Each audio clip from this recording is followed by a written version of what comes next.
සීරුවෙන් සිටීම.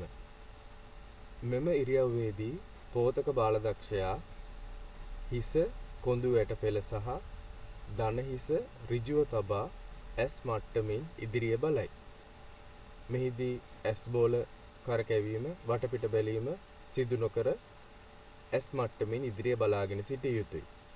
උරහිස පොළවට සමාන්තරව තබා ගත යුතුය. උරහිස සෙලවීම දෙපසට හැරීම සිදු නොකළ යුතුය. අත් දෙක හොඳින් පහළට ඇද මිට මොලවා සිරුර දෙපසින් තබා ගනියි. කලිස්මේ සාක්කුව දෙපැත්තේ තියෙන දාරය දිගේ අත හොඳින් මිට මොලවා පහළට ඇද තබා ගත යුතුය. විලුඹ එකට ගෑවෙනසේ V අකුරක හැඩයට පාද තබා ගත යුතුය. ආසන්න වශයෙන් අංශක 45කට තබා ගත යුතුය.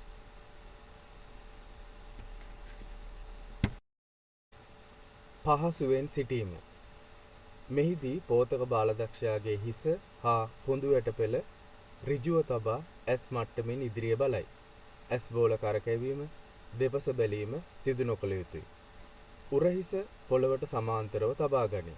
උරහිස සෙලවීම හැකිලීම සිදු නොකළ යුතුය.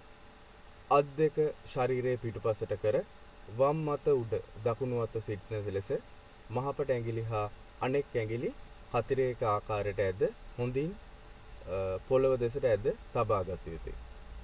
අතෙහි වැලමිට හා ශරීරය අතර ඉඩ නොපෙනෙන ලෙස හොඳින් පහළට ඇදගෙන සිටී. සීරුවෙන් සිට පහසුවෙන් සිටීමේ ඉරියව්වට මාරු වීමේදී ඈත් කළ යුත්තේ වම් කකුල පමණි. දකුණු කකුල නොසෙල්වා තබා ගත යුතුය. පා දෙකේ උරහිස පළල ප්‍රමාණයට සිටින ලෙස ඈත් කළ තබා ගත යුතුය.